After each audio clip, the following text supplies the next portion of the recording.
And good morning. Excuse me. A little bit of a frog in the throat there. Uh, I thought we'd go ahead and try the KI-94 today. And it's an aircraft that I've already fully upgraded, but like everything else, if you want to move on to Tier 9, you've got to grind these aircraft a little bit, and so grind we shall. And it's one of my favorite aircraft, and let's talk about the negatives and get them out of the way first. Why? What's the negative with the aircraft? Well, primarily it's slow. About 454 if memory serves me correct. We'll go over the specs a little later.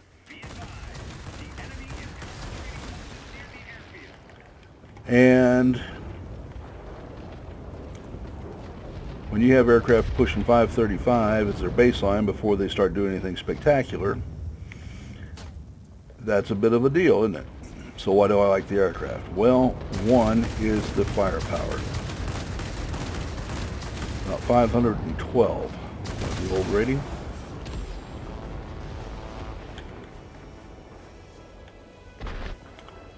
The other is the altitude, 7,200 feet.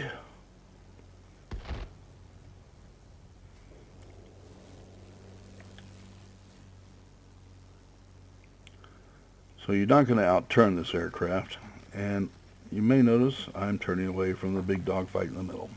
Why, Jeff, why would you do that? Well, I see that I have a ME-209 on my tail, and we're going to not be able to catch up with him. But if he continues to turn in my direction, old Walter there, who's a bot, in case you had any questions, we'll find out all about this aircraft. You can't outturn it. Not properly outfitted. Now he's attempting to outdive me, outclimb me, outmaneuver me. Instead of doing what he ought to do is shoving his throttle totally to the wall. And I'm not shooting worth a darn.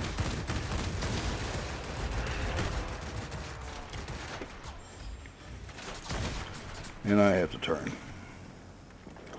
because some other Nimrod is on my tail, and we don't like Nimrods on our tail.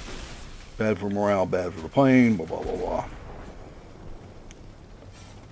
Now, because I've got a damaged tail, he's able to hang with me.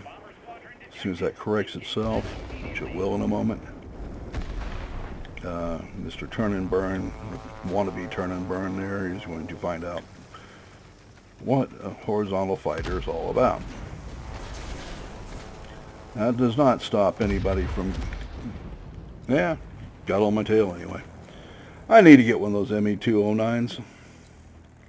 They are a tough aircraft.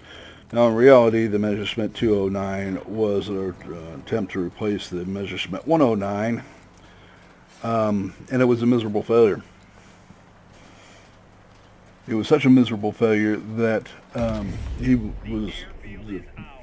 Willie Messerschmitt was told not to develop any more propeller-based aircraft.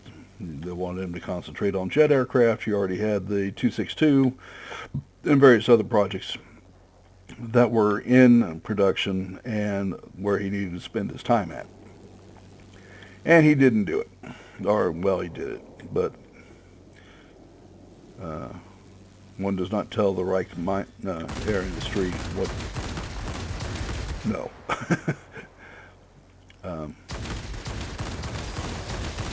As such things go, they were a rather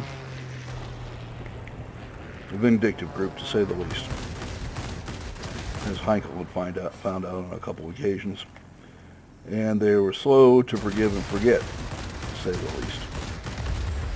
All right, that took care of the ME-209. I have a Spitfire on my tail here. They always going away. Don't really care. Looks like meat on the table to me. That's a better showing for the aircraft, isn't it?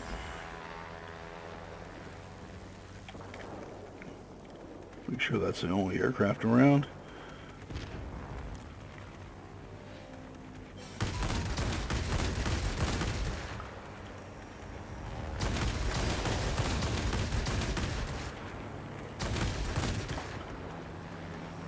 which aircraft shot me down, but by God, I'm going to kill them both.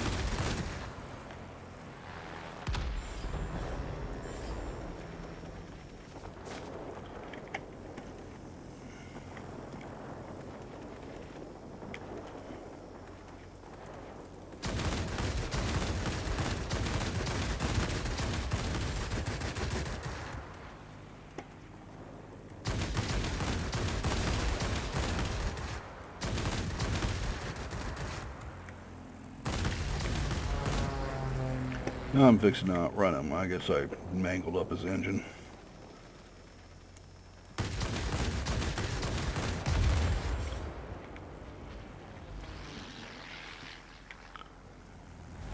And rammer jammer. Alright.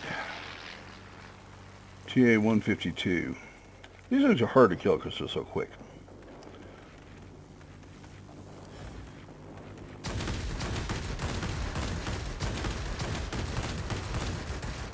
In general, I find that the more an aircraft wants to twist and turn, you're kind of better off just staying back and not getting real close where their vectors take them out of your line of sight. Alright. And I see bombers up ahead. And the single engine aircraft, I am not a big fan of that, but I see nobody on them right now. And if you leave them alone, they take your base away. Which they just did.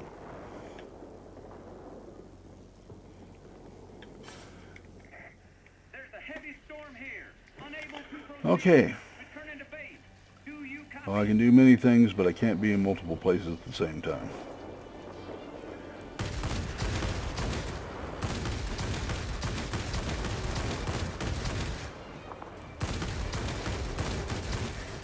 The enemy has controlled all key objects. You cannot leave it like that. And I see I have an aircraft on my tail. We're going to use all that turning capability, get right out of the way, and get back on the tail of the aircraft that I was trying to kill in the first place.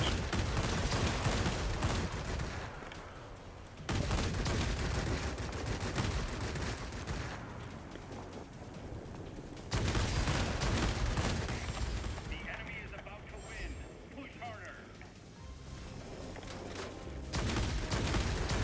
Until you hit the squall line, you don't really kill any aircraft. I have an aircraft on my tail. Again, we're going to follow the same routine. Attention all aircraft. All right. Fall back and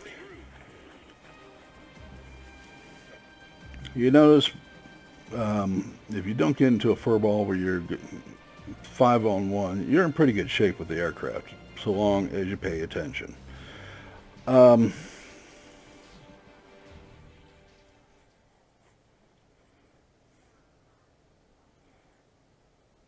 It's disappointing because I did my job and I did everything I think I could reasonably be expected to, and we still lost the game. That's always tough, and every one of us has to face it.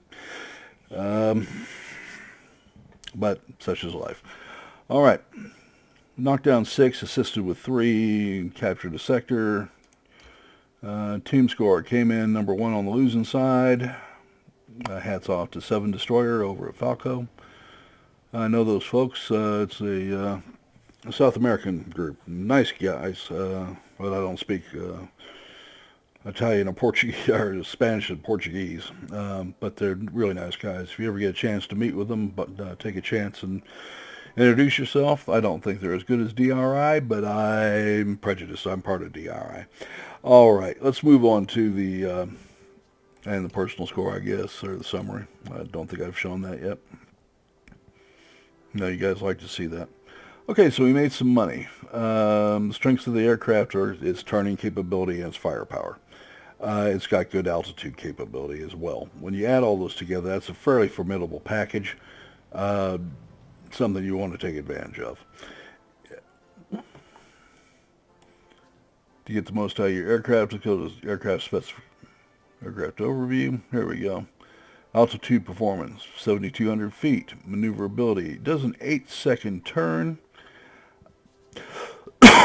This aircraft is not outfitted optimally. I would remove this and instead go to a lightweight airframe, and here I would go to no, I think it's already got aircraft polish. I would go to the control surface adjustments. So the aircraft, and you learn as time goes on. You want this, you want this. The improved radiator is nice, does give you more boost, gets your boost back faster so you can utilize it more often. That's certainly nice, but I would rather emphasize its turning capability, and I would rather, and you can do that with the fact that,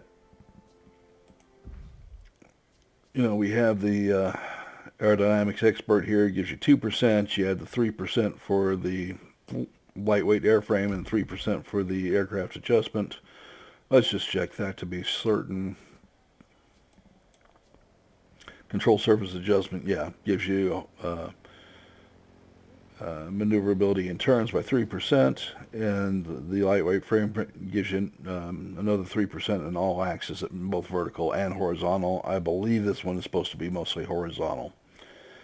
That's a pretty formidable package, and it's already a twisty aircraft.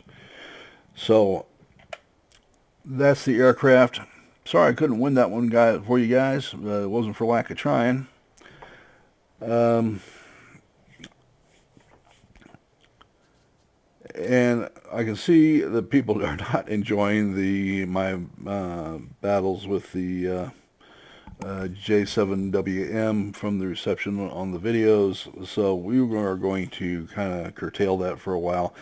Besides, it is fully upgraded. There's not a whole lot more to say on it, and we won't really bring that back until the J7W2, which is a jet fighter, and then we'll have to review it again.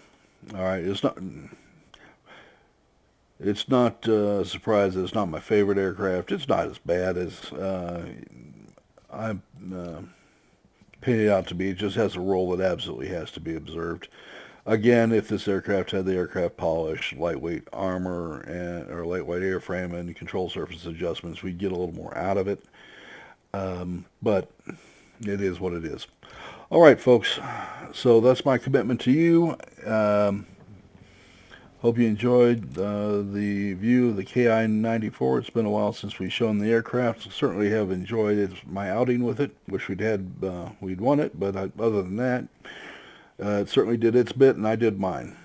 Y'all have a great day. Remember to like the video if you like the video. If you don't, give me a thumbs down, but tell me why. Give me something to work with here. If you can't improve, if you don't know. And by the way, if you would subscribe, I'd take it as a personal favor. We really need subscribers. Y'all have a great day, and we'll see you tomorrow.